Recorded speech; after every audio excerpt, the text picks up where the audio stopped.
हाँ, तो सबसे पहले हम आज उस डेरिवेशन का एक बार रिवीजन कर लेते हैं जो डेरिवेशन कल हमने पढ़ी थी। एक तो क्या उसकी रिकॉर्डिंग क्लास भी आप लोगों को प्रोवाइड नहीं हो पाई थी। हुआ है कि हम सोच रहे रिकॉर्डिंग चल रही है और लास्ट में जाके मालूम चला कि रिकॉर्डिंग है ही नहीं है ना। और कुछ बच्चों को थोड़ा बहुत जो कम समझ में आई है वो और ज्यादा अच्छे से समझ में आ जाएगी आज, क्योंकि घर पर शायद आप लोगों ने लिख करके उसका रिवीजन नहीं किया होगा। आज हम आप लोग को एक बार उसका रिवीजन करवा रहे हैं, क्योंकि डेरिवेशन इंपॉर्टेंट है तो रिवीजन जरूरी है। और हमारी आदत है कि जो क्वेश्चन ज्यादा इंपॉर्टेंट होता है उसका रिवीजन जरूर करवाते हैं, ठीक। दूसरी बात, फिर इसकी आज आपको रिकॉर्डिंग वीडियो भी मिल जाएगी, तो आप वहां से भी इसका रिवीजन कर पाएंगे फिर से। और फिर आपके होमवर्क में रहेगी कि आप लोगों को ये डेरिवेशन आज ही हमें सेंड करना है या कल दोपहर तक भी कर सकते हैं। पहले अच्छे से देखें, अपने फेयर में समझें उसको, या वीडियो से रिवीजन कर लें तो ज्यादा अच्छा है। और फिर उसके बाद उसे बिना देखे लिखें और लिख करके फिर हमें सेंड करें व्हाट्सएप या टेलीग्राम पर, ठीक, जिससे हम चेक कर सके कि आप लोगों को कितना अच्छे से समझ में आई है।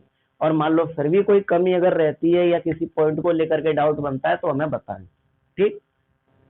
तो सबसे पहली बात है कि हम क्वेश्चन डेरिवेशन पढ़ रहे थे। हमें intensity of electric field find out करना थी किसी इलेक्ट्रिक डाइपोल के एंड पर या फिर उसकी एक्सल लाइन पर, है ना। ये हमारा क्वेश्चन था, इंटेंसिटी ऑफ इलेक्ट्रिक फील्ड किस पर, किसी इलेक्ट्रिक डाइपोल के एंड पर या फिर उसकी एक्सल लाइन पर। तो सबसे पहले हम एक इलेक्ट्रिक डाइपोल बना लेते हैं, उसके एंड पर या उसकी एक्सल लाइन पर हम इंटेंसिटी ऑफ इलेक्ट्रिक फील्ड को फाइंड आउट करेंगे, ठीक। तो सबसे पहले हम देखते हैं कि इलेक्ट्रिक डाइपोल कैसे बनाया जाता है। वो आप लोग पिछली क्लास में सीख चुके हैं कि हम दो चार्ज लेते हैं। एक चार्ज हमने लिया पॉजिटिव और दूसरा चार्ज हमने लिया नेगेटिव। दो चार्ज है और सपोज दैट आपका ये चार्ज पॉजिटिव जो चार्ज है और ये नेगेटिव जो चार्ज है, ये पॉजिटिव चार्ज पॉइंट ए पर रखा हुआ है और नेगेटिव चार्ज पॉइंट बी पर रखा हुआ है। अब आपको पता है कि ये दोनों चार्ज अपोजिट चार्ज हैं, इसलिए दोनों एक दूसरे को अट्रैक्ट कर रहे होंगे। लेकिन अट्रैक्ट जब ही करेंगे जब इनके बीच की डिस्टेंस लिमिटेड हो, कम हो। तो हम इनकी डिस्टेंस को लिखते हैं इलेक्ट्रिक डाइपोल में दो पार्ट में। इसके इस हाफ पार्ट की डिस्टेंस है स्मॉल एल मीटर और इस बचे हुए हाफ पार्ट की डिस्टेंस भी स्मॉल एल मीटर। और पूरे इलेक्ट्रिक डाइपोल की लेंथ हो जाती है 2l, क्योंकि L और L तो पॉजिटिव चार्ज से लेकर के नेगेटिव चार्ज तक की या पॉइंट ए से लेकर के बी तक की टोटल डिस्टेंस होती है 2l। और इसके एक हाफ पार्ट की डिस्टेंस L और सेकंड हाफ पार्ट की डिस्टेंस L। ये आपका इलेक्ट्रिक डाइपोल बनकर के रेडी हो गया है। लेकिन आप देखेंगे कि इलेक्ट्रिक डाइपोल उल्टा बना हुआ है। कैसा बना है? ये इलेक्ट्रिक डाइपोल उल्टा बना हुआ है ना। अब आप इसे देखेंगे,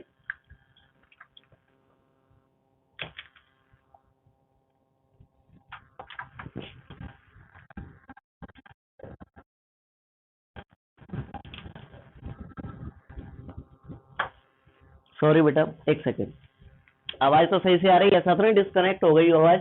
हाँ। अब आप इसे देखेंगे कि इलेक्ट्रिक डाइपोल उल्टा बना हुआ है। तो ये इलेक्ट्रिक डाइपोल उल्टा क्यों बना है, इसका जवाब अपन को आगे मिलेगा। पहले तो इलेक्ट्रिक डाइपोल बन करके रेडी हो गया है। अब इस इलेक्ट्रिक डाइपोल के एंड पर या एक्सल लाइन पर हमें इंटेंसिटी ऑफ इलेक्ट्रिक फील्ड को फाइंड आउट करना है। एंड का मतलब तो आप समझते ही है कि ये इलेक्ट्रिक डाइपोल का इस साइड भी एंड होगा और इस साइड भी एंड होगा, यही एंड होगा।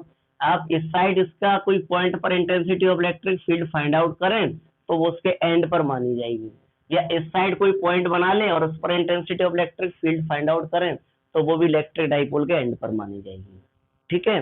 एक्सल लाइन का मतलब क्या होता है, तो आप देखेंगे कि ये आपका इलेक्ट्रिक डाइपोल है। इस इलेक्ट्रिक डाइपोल के ये नेगेटिव चार्ज और पॉजिटिव चार्ज से ये जो सीधी लाइन गुजर रही है, इस लाइन को अगर हम और आगे इंक्रीज कर दें, बिल्कुल सीधा इस लाइन को अगर हम और आगे इंक्रीज कर दें तो इसी लाइन को हम बोलते हैं एक्सल लाइन, ठीक। और एक्सल साइड पोजीशन का मतलब क्या होता है, जिस क्वेश्चन में हमसे पूछा गया है कि इलेक्ट्रिक डाइपोल के लिए हमें एक्सल साइड पोजीशन पर इंटेंसिटी ऑफ इलेक्ट्रिक फील्ड को फाइंड आउट करना है। तो एक्सल साइड पोजीशन का मीन्स होता है कि ये जो एक्सल लाइन है, जो लाइन आपकी नेगेटिव चार्ज और पॉजिटिव चार्ज की सीधी लाइन गुजरी, इस लाइन को हमने आगे बढ़ा दिया, तो इस लाइन को हम बोलते हैं एक्सल लाइन। और इस लाइन पर हम कोई पॉइंट मान लें, जैसे हमने मान लिया पॉइंट P, जिस पॉइंट पर हमें इंटेंसिटी ऑफ इलेक्ट्रिक फील्ड को ऑब्जर्व करना है, ऑब्जर्वेशन जिसकी लेना है, तो इस पॉइंट P की जो पोजीशन होगी, उस पोजीशन को हम बोलते हैं एक्सल साइड पोजीशन। यहाँ पॉइंट P की जो पोजीशन है, जो कि एक्सल लाइन पर प्रेजेंट है, इस पॉइंट P की पोजीशन को हम बोलते हैं एक्सल लाइन पोजीशन।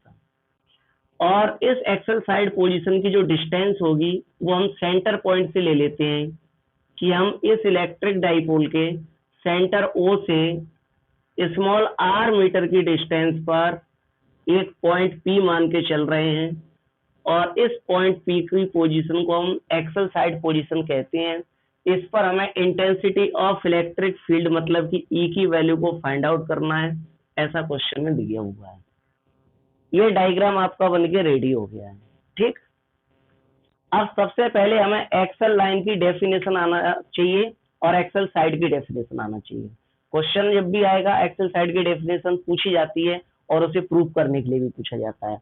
तो कल हमने आपको डेफिनेशन लिखवाई थी, ये लाइन, ये वाली लाइन, ये दिख रही है, ये लाइन पासिंग थ्रू पॉजिटिव यानी कि प्लस क्यू और नेगेटिव यानी कि माइनस क्यू। ये line passing through positive and negative charge, positive और नेगेटिव चार्ज से जो पास होने वाली लाइन है, इस लाइन को हम बोलते हैं एक्सल लाइन। और इसके बाद फिर डेफिनेशन में हमने आपको लिखवाया हुआ है, if the point of observation is taken, ये जो पॉइंट हमने लिया हुआ है, if the point of observation is taken on this axis या एक्सल लाइन, तो this situation is called axial side position.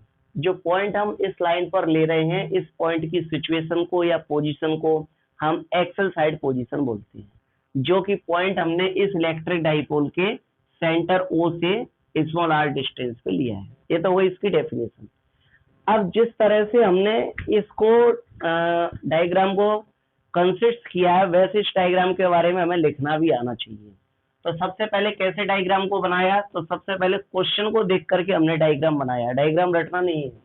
कैसे बनाया था, क्वेश्चन में लिखा था एक इलेक्ट्रिक डाइपोल है, तो हमने सबसे पहले इलेक्ट्रिक डाइपोल बनाया था A और B, जो कि पॉजिटिव और नेगेटिव चार्ज से कंसिस्ट है, और इस इलेक्ट्रिक डाइपोल की लेंथ है 2L, जो कि आप पहले ही बनाना सीख चुके हैं, है ना। तो हम यहाँ लिखेंगे कि हमने सबसे पहले बनाया AB, AB मतलब electric dipole,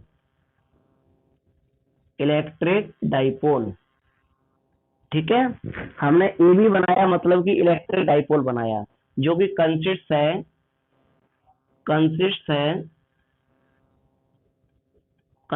of two charges positive and negative, दो चार्ज से आपका इलेक्ट्रिक डाइपोल कंसिस्ट है। फिर हमने इस इलेक्ट्रिक डाइपोल की लेंथ लिखी हुई है, आपके सामने लिखा है 2L, तो हम 2L के बारे में लिख देंगे, 2L is length of electric dipole,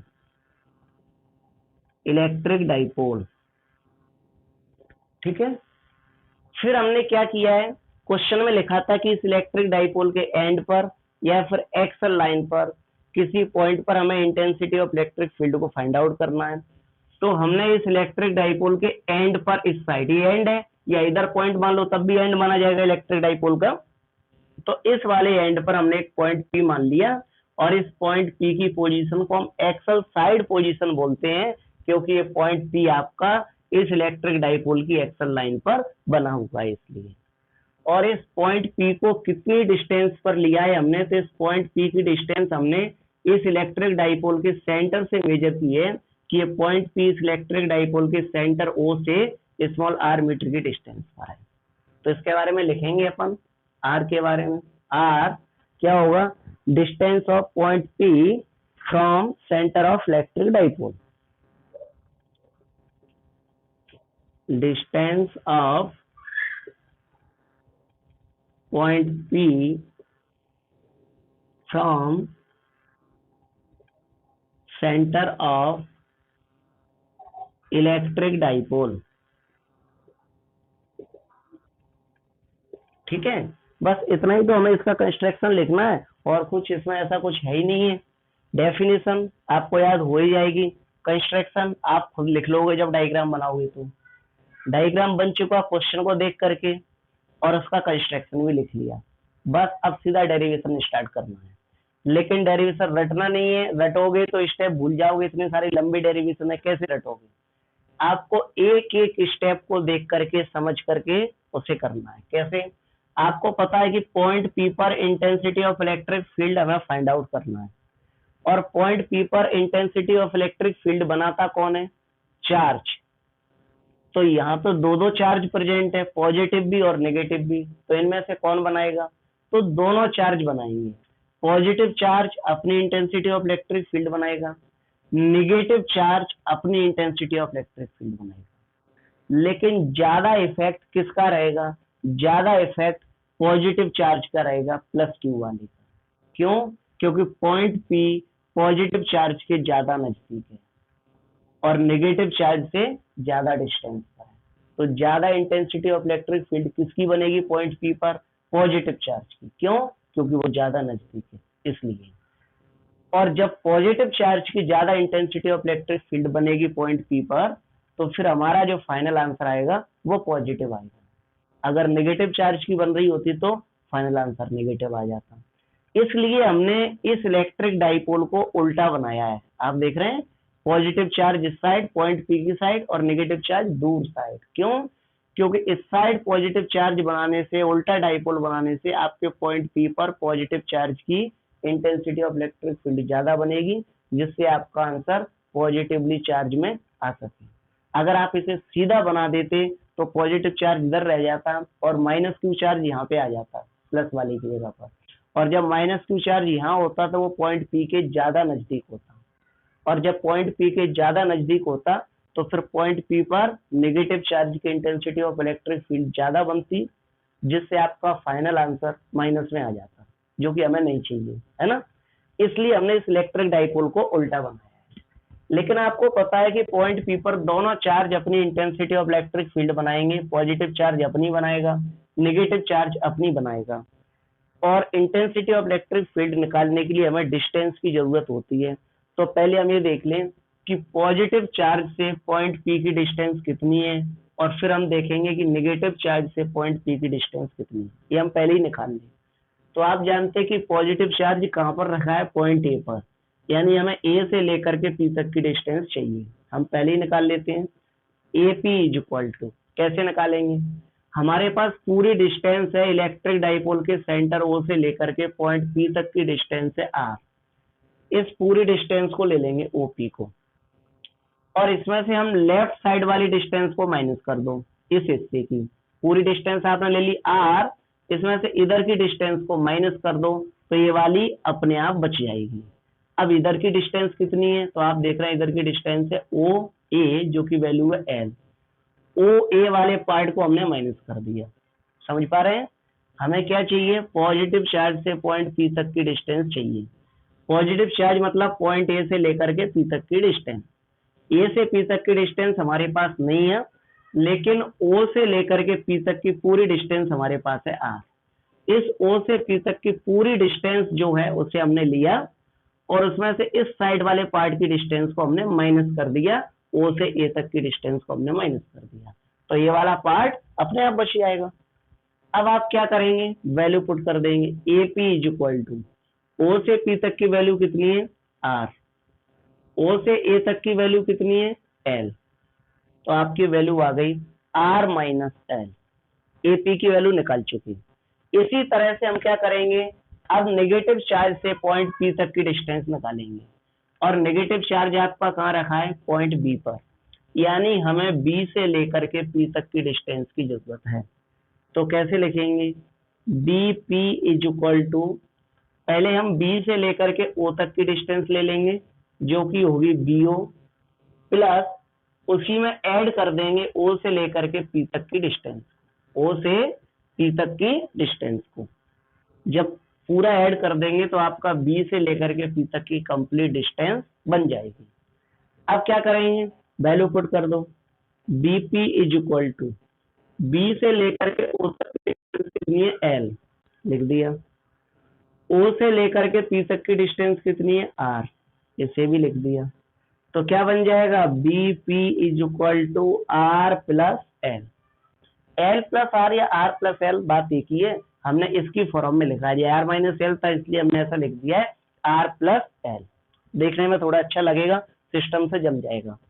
अब हमें सीधा इंटेंसिटी ऑफ इलेक्ट्रिक फील्ड निकालना है पॉइंट पी पर, जो कि हम एक एक से निकाल पाएंगे। पहले देखेंगे पॉजिटिव चार्ज कितनी इंटेंसिटी ऑफ इलेक्ट्रिक फील्ड बना रहा है, और फिर देखेंगे नेगेटिव चार्ज कितनी इंटेंसिटी ऑफ इलेक्ट्रिक फील्ड बना रहा है। तो सबसे पहले हम यहाँ लिखेंगे intensity of electric field at point P due to positive charge. मतलब पॉजिटिव चार्ज कितनी इंटेंसिटी ऑफ इलेक्ट्रिक फील्ड को बना रहा है। क्या करेंगे, फॉर्मूला लगाएंगे किसका, इंटेंसिटी ऑफ इलेक्ट्रिक फील्ड का। क्या फॉर्मूला होता है, E is equal to 1/4πε0 Q upon R square. ये फॉर्मूला आप लोग पहले ही सीख चुके हैं, बस अब हमें इस फॉर्मूले में वैल्यू पुट करना है। आप लोगों को पता है कि हमें दो दो इंटेंसिटी निकालना है, तो अभी पॉजिटिव चार्ज की जो इंटेंसिटी आप निकाल रहे हैं उसे आप मान सकते हैं E1, और जब नेगेटिव चार्ज की इंटेंसिटी निकालेंगे तो उसे E2 मान लेंगे। क्या हो जाएगा, 1/4πε0। Q की जगह आपका चार्ज आ जाएगा कौन सा, पॉजिटिव चार्ज, क्योंकि हम पॉजिटिव चार्ज की वजह से निकाल रहे हैं। R का मतलब होता है डिस्टेंस, तो R के लिए डिस्टेंस आएगी, लेकिन कहां से कहां तक, तो लिखा हुआ है कि हम पॉजिटिव चार्ज की वजह से पॉइंट P पर इंटेंसिटी ऑफ इलेक्ट्रिक फील्ड को फाइंड आउट कर रहे हैं। तो जो डिस्टेंस आएगी वो पॉजिटिव चार्ज प्लस Q से लेकर के पॉइंट P तक की आएगी। प्लस Q कहां पर रखा है, A पर, यानी A से लेकर के P तक की डिस्टेंस यहाँ पर आने वाली है।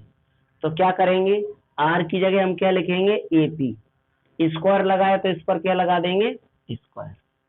अब क्या करना है, हमें केवल वैल्यू पुट करना है।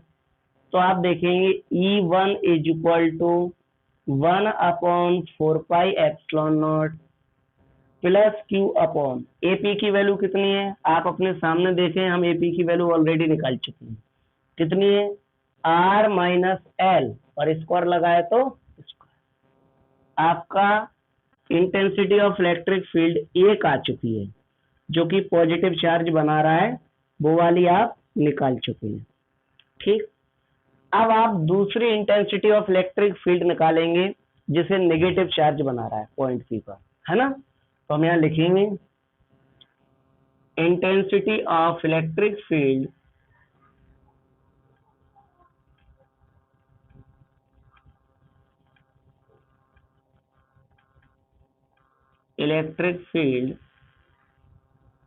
एट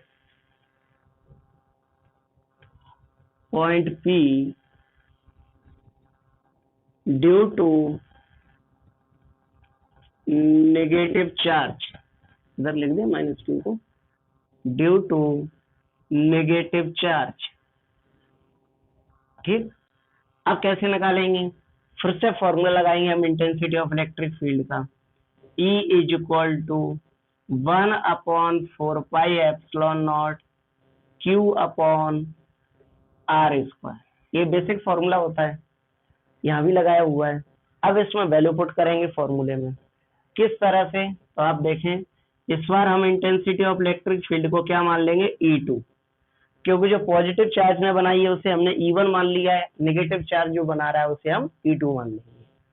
अब क्या हो जाएगा, 1/4πε0, Q मतलब है चार्ज, आप कौन से चार्ज की वजह से इंटेंसिटी निकाल रहे हैं, नेगेटिव चार्ज की वजह से, तो Q की जगह आ जाएगा नेगेटिव चार्ज। R का मतलब होता है डिस्टेंस, तो डिस्टेंस कहां से कहां तक की आएगी, नेगेटिव चार्ज से लेकर के पॉइंट P तक की डिस्टेंस आएगी।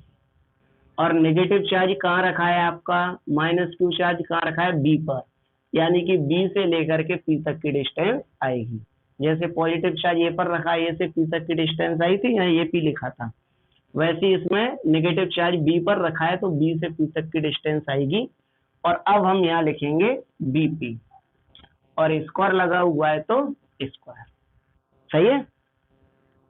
अब हम देखेंगे कि बीपी की वैल्यू तो हम पहले ही निकाल चुके हैं, बहुत होशियार हैं, ये लिखा हुआ है बीपी की वैल्यू, तो हम बीपी की वैल्यू पुट कर देते हैं।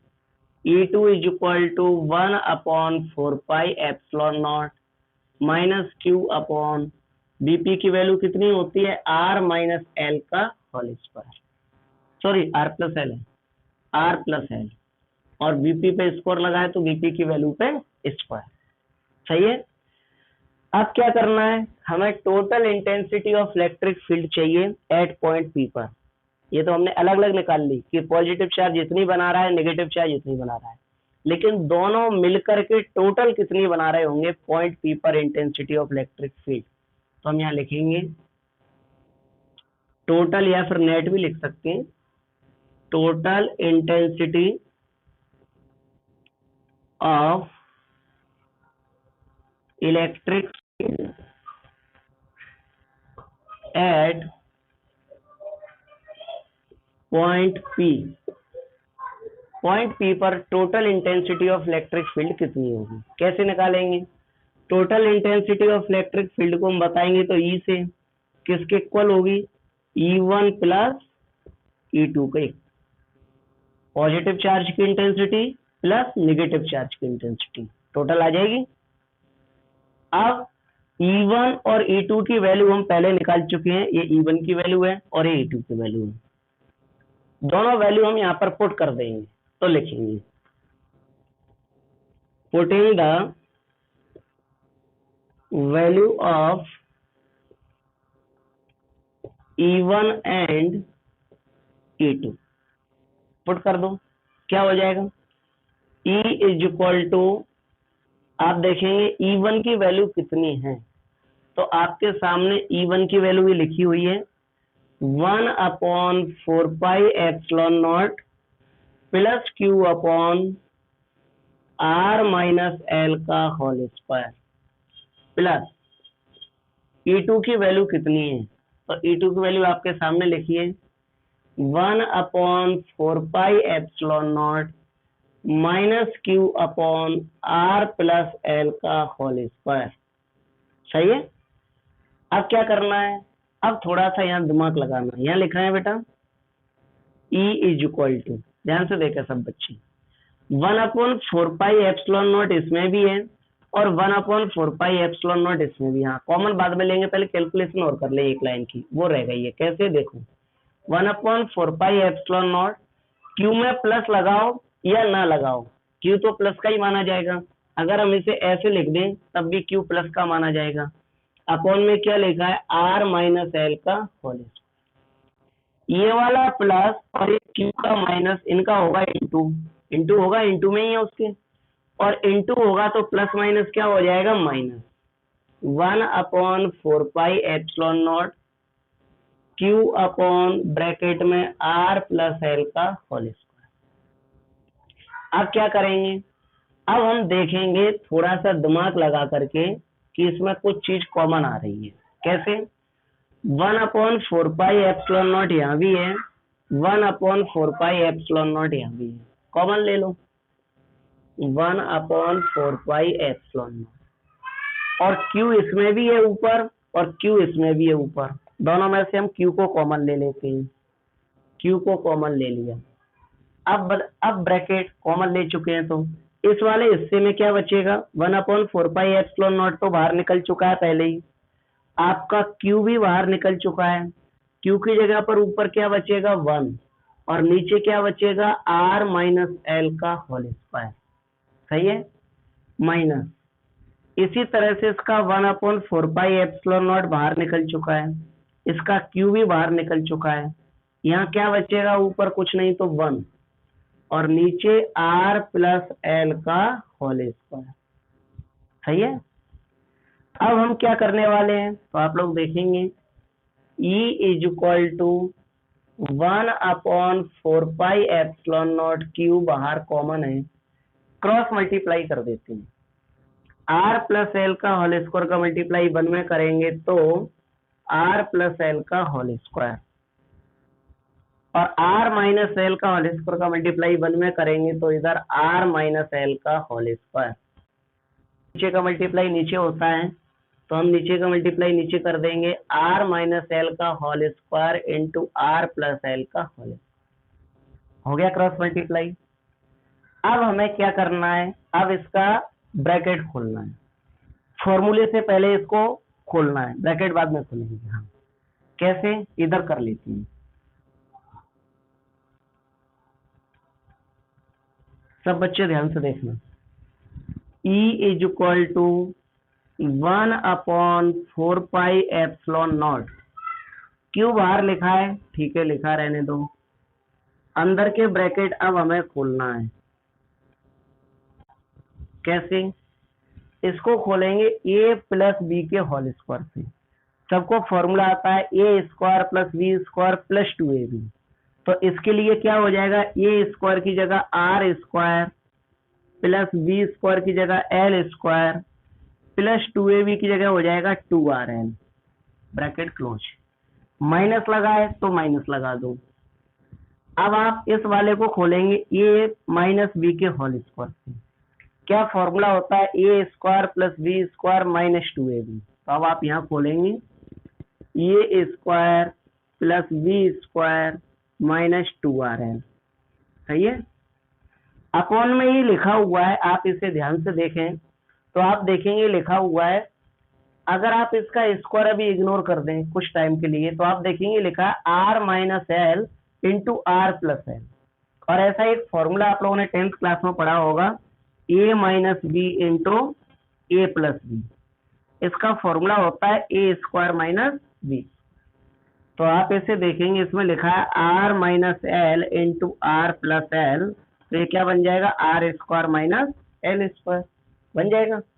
लेकिन आप देखेंगे इन पर तो स्क्वायर लगा हुआ है ऊपर, इस तरह से ऐसे, तो आप इस पर भी ऊपर स्क्वायर लगा दो, कॉमन लगा देंगे तो ये आपका इनटू होकर के बन जाएगा A square minus B square के फॉर्मूले से R square minus L square का होल, सही है।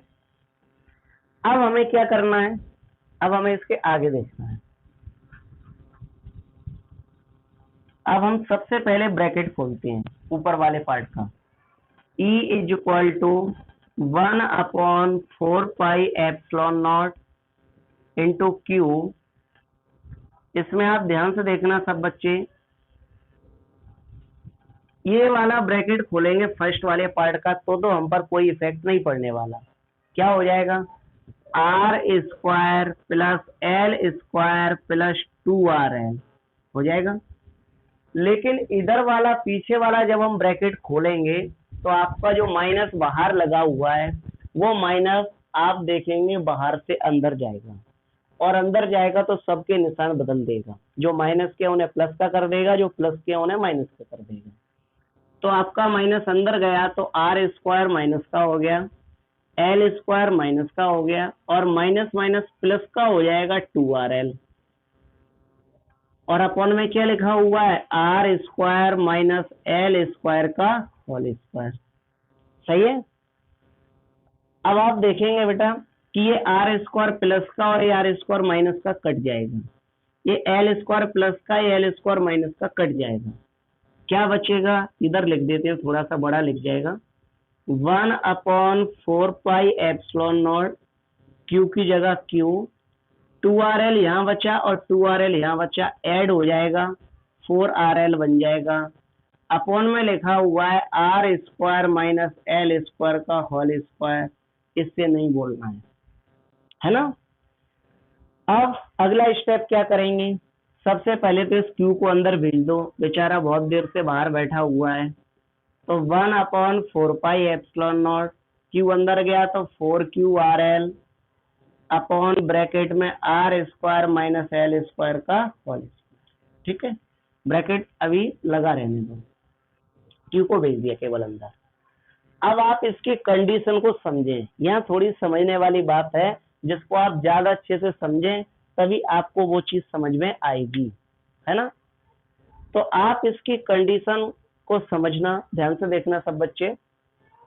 यहाँ पर कंडीशन लगेगी कि आर की वैल्यू बहुत ग्रेटर है कंपेयर टू एल की, R is greater than compare to L, R की वैल्यू एल से बहुत ज्यादा है।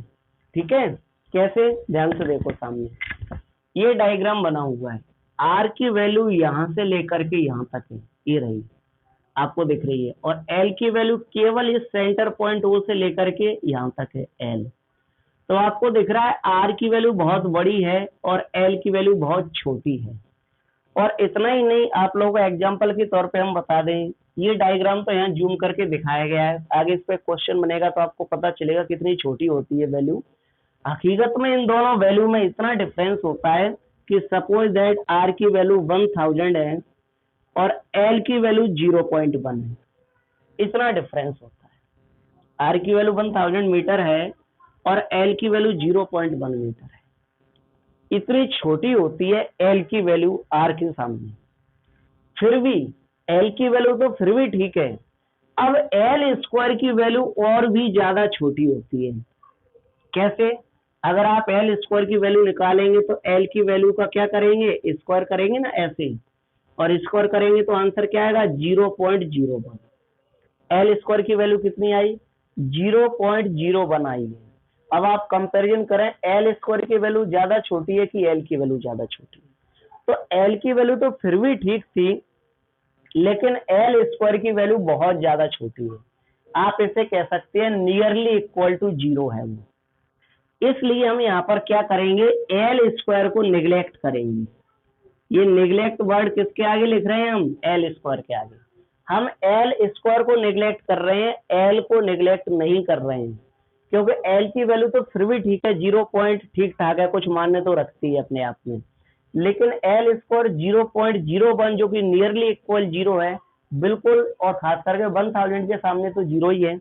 इसलिए हम एल स्क्वायर को 1000 के कंपैरिजन में नियरली इक्वल 0 मान करके उसे निगलेक्ट कर रहे हैं। तो हमने एल स्क्वायर को नेग्लेक्ट किया, लेकिन एल को नेग्लेक्ट नहीं किया, क्योंकि एल तो फिर भी ठीक ठाक है। जब इसे नेग्लेक्ट कर देंगे, 0 के इक्वल मान लेंगे, तो क्या हो जाएगा इसमें देखना, E is equal to 1/4 pi epsilon not 4 QRL। अभी मीटिंग एंड हो जाए बेटा, फिर से रिज्वाइन कर लेना सब बच्चे। 4 QRL अपॉन में R square minus L square नहीं लिखेंगे, एल स्क्वायर की जगह कौन आ जाएगा 0। क्यों, क्योंकि एल स्क्वायर को हमने नियरली इक्वल टू 0 मान लिया है, निगलेक्ट कर दिया है, और पूरे पर स्क्वायर लगा है तो ये होल स्क्वायर हो जाएगा और ये ब्रैकेट क्लोज हो जाएगा। ठीक है, अब आप देखेंगे E is equal to 1/4 pi epsilon not 4 QRL upon R square का, आर स्क्वायर में से 0 जाएगा तो क्या रहेगा, आर स्क्वायर ही रहेगा, और इसका होल स्क्वायर लिखा रहेगा। ठीक है, अब आप देखेंगे इसमें, अरे वाह कीर्ति कहाँ चली गई थी, हाँ देखो, अब आप देखेंगे इसमें E is equal to 1/4 pi epsilon not 4 QRL, R square का स्क्वायर करेंगे तो आर पावर हो जाएगा बेटा 4 हो जाएगा, और आप देखेंगे ऊपर एक आर है, उस आर से नीचे के एक आर की पावर कम हो जाएगी, कट जाएगा, कैंसिल आउट हो जाएगा, तो आपका बचेगा E is equal to 1/4 pi epsilon naught, ऊपर बचेगा 4 QL और नीचे बचेगा R पावर 3 बचेगा।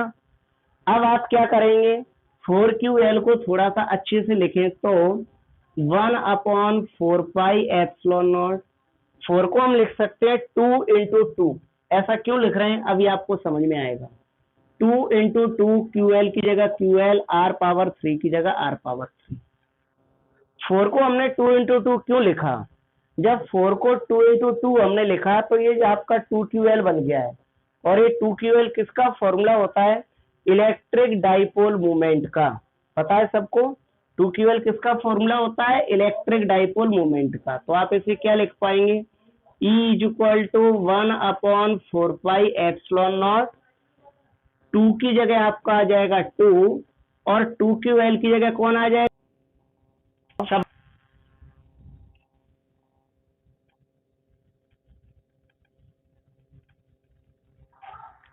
2 point charge of +3 microcoulomb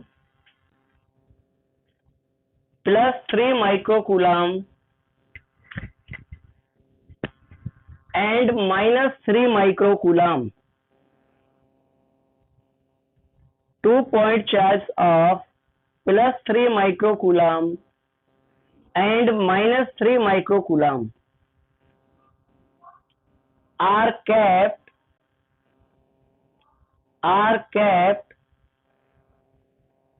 2 into 10 to the power -3 meter, are kept 2 into 10 to the power -3 meter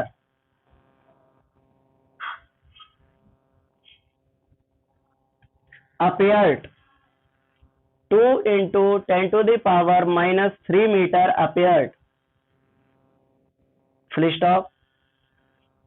Calculate the intensity of electric field. Calculate the intensity of electric field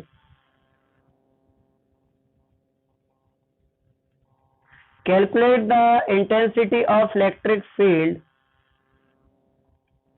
at a distance at a distance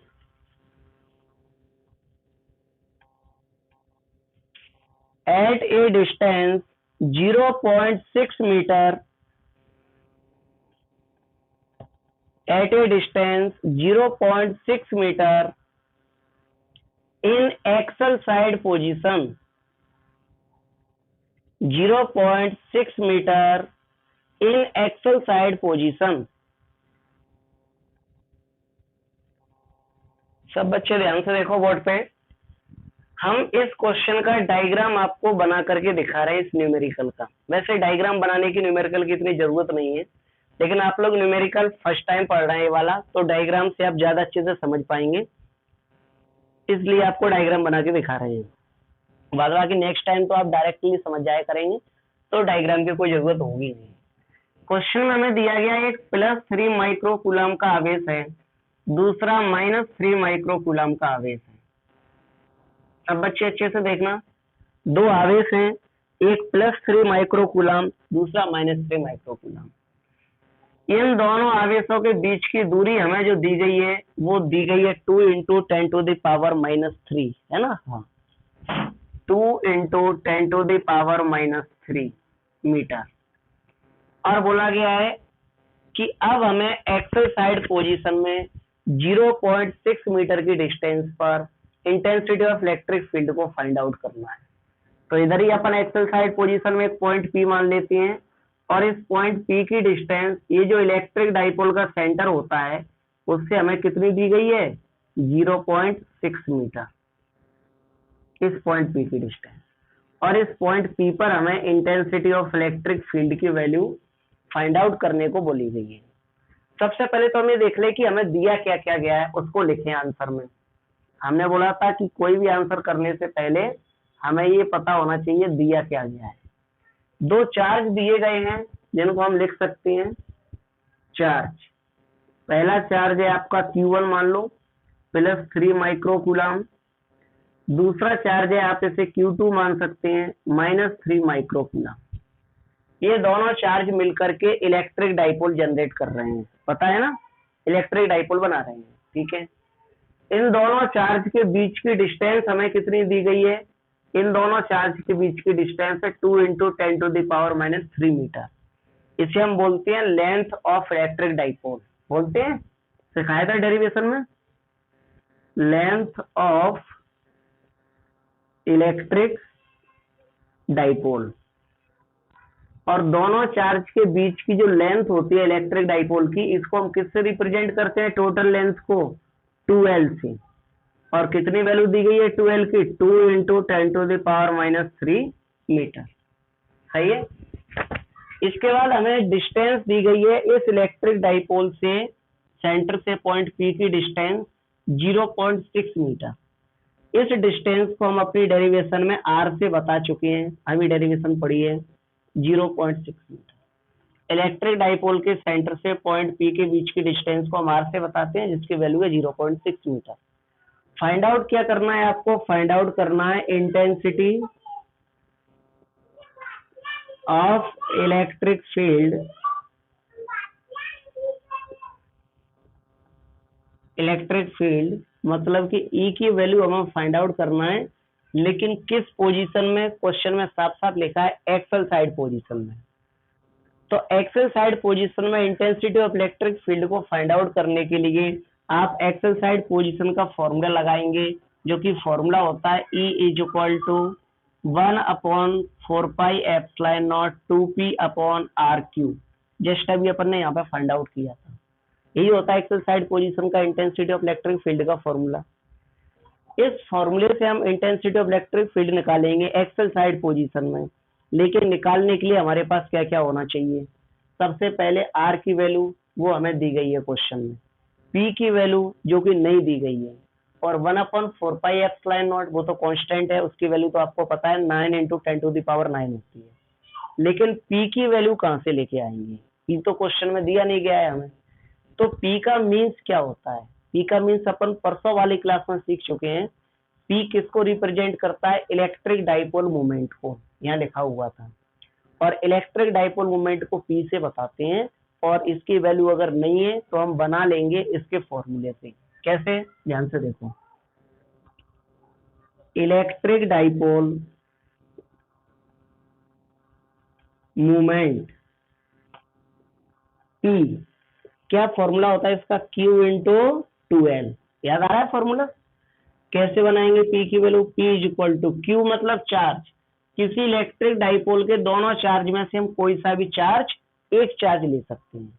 लेकिन पहले हम एक चीज और देख ले, जो हम आपको सिखा चुके हैं, कि जो वैल्यू हमें किसी न्यूमेरिकल में दी जाती है वो सही है कि नहीं, उनमें कुछ करेक्शन तो नहीं करना है। तो आप देखेंगे कि ये जो चार्ज दिया है वो सही नहीं दिया है। इस चार्ज को माइक्रो कूलाम में नहीं, ओनली कूलाम में होना चाहिए। चार्ज की यूनिट कूलाम होती है। तो आप इसे लिखेंगे +3, माइक्रो की वैल्यू लिखेंगे 10⁻⁻⁶, और कूलाम की जगह कूलाम। इसी तरह से इसे लिखेंगे -3, माइक्रो की वैल्यू 10⁻⁻6, कूलाम की जगह कूलाम। चार्ज सही फॉर्म में लग गया। डिस्टेंस आपको दोनों पहले से सही दी हुई है मीटर में। डिस्टेंस की SI यूनिट मीटर होती है, डिस्टेंस सही दी है। इसका मतलब अब आपकी सारी वैल्यू सही है, रेडी है। अब वैल्यू पुट करने में कोई दिक्कत नहीं है। Q मतलब चार्ज की वैल्यू कितनी है? 3 × 10⁻⁻6। 2L लेंथ कितनी है? आपके सामने दी हुई है 2 × 10⁻³ सॉल्व कर ले अपन। तो P इज इक्वल टू 3 और 2 का मल्टीप्लाई करो 6, 10⁻⁻6 और -3 को सॉल्व करो तो -9। बाहर इसकी यूनिट होती है कूलाम × मीटर, पता है, उस दिन सिखाई है। अब क्या होगा? P की वैल्यू आ गई है। अब इंटेंसिटी ऑफ इलेक्ट्रिक फील्ड निकाल लो। इस फॉर्मूले में वैल्यू पुट करना है बस। 1/4πε0 की वैल्यू मैथमेटिक्स में 9 × 10⁹ होती है। कूलाम्स लॉ में आप लोग सीख चुके हैं इसे। अब क्या हो जाएगा? 2 की जगह 2 × P के लिए P की वैल्यू आपकी रेडी है 6 × 10⁻⁹ लिखा है 6 × 10⁻⁹ अपॉन R। तो R की वैल्यू आपको दिख रही है 0.6, और पावर Q लगाए तो पावर Q, बीच में कोई साइन नहीं तो इंटू लगा हुआ है। सब बच्चे ध्यान से देखें। एक चीज तो पहले ही कर लेते हैं, 10⁻9 प्लस का 10⁻9 माइनस का, ये पहले काट लो, कट ही रहा है साफ साफ। अब 9 को नहीं बोल रहे, मल्टीप्लाई नहीं कर रहे, 2 को नहीं बोल रहे, और 6 को भी नहीं बोल रहे। इनको नहीं बोल रहे। क्यों नहीं बोल रहे, ये बात अभी समझ में आएगी। 0.6 पर पावर 3 लगी, हम उसको 3 बार लिख लेते हैं मल्टीप्लाई करके अलग अलग। तो हमने लिख लिया 3 बार। पावर 3 है तो कितनी बार लिखेंगे? 3 बार। सही है, ठीक है। सबसे पहले इस 0.6 की समस्या सॉल्व करो। पॉइंट हटाओ, ऊपर एक 0 आ जाएगा, आ जाएगा। और ऊपर 0 आ गया तो ऊपर 6 से 6 कैंसिल आउट कर दो, ऊपर 1 बच जाएगा, 1 बच जाएगा। इसी तरह से आप इस पॉइंट को यहां से हटाओ, एक जीरो फिर आ जाएगा ऊपर। इसी तरह से इस पॉइंट को यहां से हटाओ, एक जीरो फिर आ जाएगा ऊपर, आ जाएगा। क्या बचेगा, E इज इक्वल टू 9 और 2 का मल्टीप्लाई कर दो 18 इंटू यहाँ क्या बचा 1000 बचा, और नीचे के 1000 बचेगा, 1 और 3 जीरो, नीचे क्या बचेगा ये वाला 6 इंटू ए वाला 6, ये 6 तो कैंसिल आउट हो चुका है पहले ही, है ना। अब क्या करेंगे, 18 से 6 को कैंसिल आउट कर दो, 6 3 जा 18, 6 1 जा 6, सही है।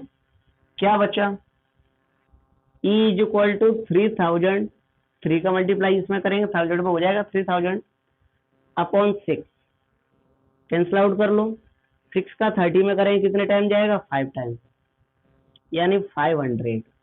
बाहर हमें इसकी यूनिट लिखना चाहिए, और आप सबको पता है इंटेंसिटी ऑफ इलेक्ट्रिक फील्ड की ऐसा यूनिट क्या होती है, न्यूटन पर कूलम। तो बाहर आप इसकी यूनिट लिखेंगे न्यूटन पर कूलम।